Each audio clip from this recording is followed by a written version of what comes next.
should I read it or like Just tell me should I? whatever you remember and you understood about habitat. Habitat, what I've understood about habitat is it's a specific place with a specific temperature and a specific characteristic, and every animal has its own habitat. So Correct. everyone has their own unique habitat, and they are not the same. Correct. Good. So, even in a habitat, there are various types of habitat, right? And out of Ma'am, those I habitats, would like to say something. yes, Habitat, it's the place where we're used to stay. Like the home I am in right now. So I'm used to the way it is designed, the number of rooms, the space, everything. I'm used to the temperature, the space, the room, number of rooms, and everything. So it is a habitat. I'm used to it, and it is my habitat. Yeah, correct. So basically, also the city life, right? The city is your habitat, is our habitat. Now, every habitat has got two components. They are the biotic and the abiotic component, right? Fawaz, would you be able to tell what is biotic and what is abiotic? Ma'am, biotic means the living organisms and abiotic means non-living things. Very good. So biotic means living, abiotic means non-living. Non-living. Correct. Very good. So basically, without the living, their habitat cannot exist. Without non-living, for example, air, water, sunlight, temperature, right? Even this is necessary for our survival, right? We studied abiotic components. We studied what is the importance of air, what is the importance of soil, right? We also studied what is the importance of water. It plays a very, very major and an important role, right? Water is of two kinds. What are the two kinds of water we have? I discussed the other day. What are the two kinds of water we have on this planet Earth?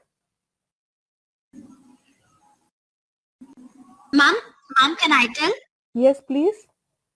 Ma'am, there's salty water and fresh water. So we can say seawater and fresh water. Or Fresh even water. marine water. What water? Marine water. Marine. Marine water would come under seawater. Marine means sea. Okay. Marine. Okay, marine water, sea water, salty water, right? So this is all under this category. Oceans and where was I?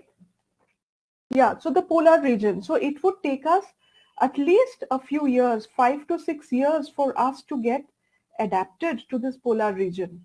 But the initial 5 to 6 years would be really tough, right? But soon after, once this person has the second generation, this child will have a better possibility to have a good survival in that environment because he was born in that habitat. But this person shifted from India to this polar region, so it was very difficult on him. And from there on, this. Ma'am, we can't. Okay, it's hard for us to adapt in the polar region, but we acclimatize, right? We have to acclimatize in a big way. We have to acclimatize in a big way. I didn't get it. We have to acclimatize, of course, but then again, acclimatize is short term. Yeah, we acclimatize. Okay, we come there and we go back. So we acclimatize. We have to adapt there. Not acclimatize, we have to adapt. If we have to go from India to the polar region, stay there for a month and then come back, then we had to acclimatize. But if we have to stay back for a few days or something. Yeah, then acclimatize. Okay, the same thing with the seawater fish. Can it stay for 3-4 days in the fresh water? Yeah. 3-4 days is fine. What's the maximum day it can stay acclimatizing in the water? I would not be knowing that because it of course would depend from fish to fish and from water to water. The pond water constitution is different from river water. Every sea has got different composition. The Red Sea is different from the Dead Sea.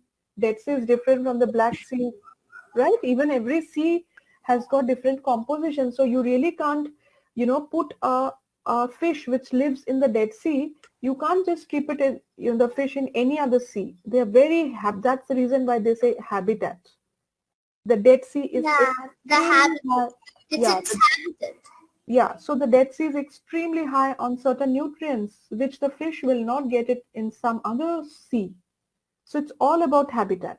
Neha, can you tell me, imagine a planet where there is no sunlight. What would be the consequences? Ma'am, there will be no plants Why? because plants make food with the help of photosynthesis, with the process of photosynthesis. Mm-hmm. So in that, sunlight is the most important thing.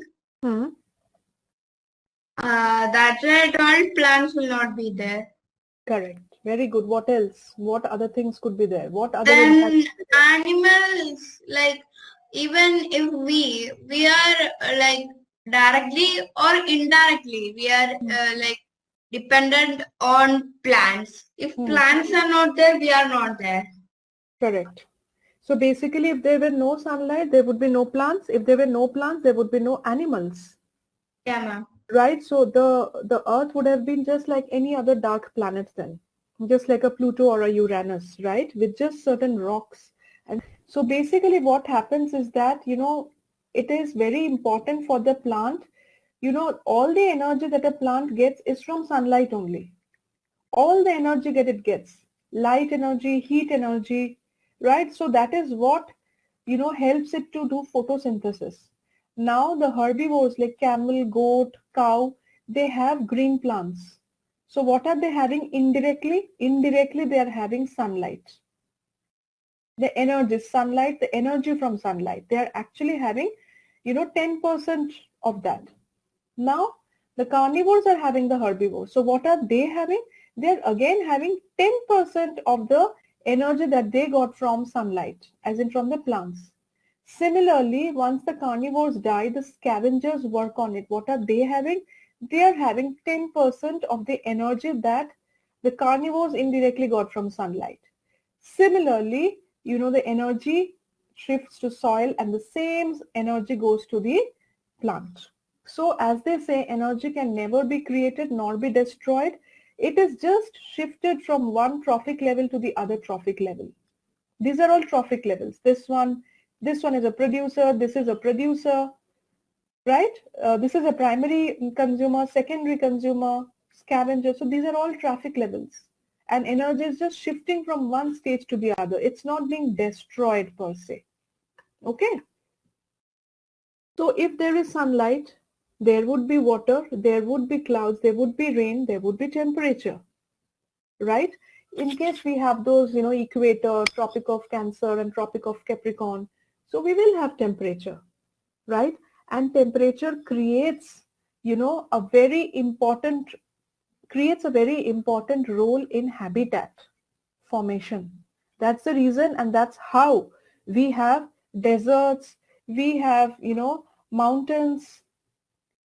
Even in mountains, we have dry mountains, we have snowy mountains, right? And then we have forests, right? Habitat actually helps us create all the different kinds of habitats. Now, this is what we had started off with last time. That is the type of habitat, which is terrestrial habitat, right? In terrestrial habitat, these are of various types. It could be forest, grassland, desert, mountain, and polar region. Anything to do with land and not water will fall under terrestrial, right? Anything to do with land and not water will fall into terrestrial, terra. I hope all of you remember, terra means land, terra means earth. The word terracotta. What is terracotta? The art of making pots or puppets with clay, right? So that's known as terracotta. Okay. Now, even under terrestrial, we will study. Okay, so this is the second one in habitat, which is aquatic. We studied that aquatic is of two types, freshwater and marine, and the third one is coastal. Ma'am, coastal means near the near the sea, right? Near the sea, correct. The habitat is very different because it is a little sandy, still there is water. Very different from desert. Desert has no water, just sand, but coastal has both sand and water.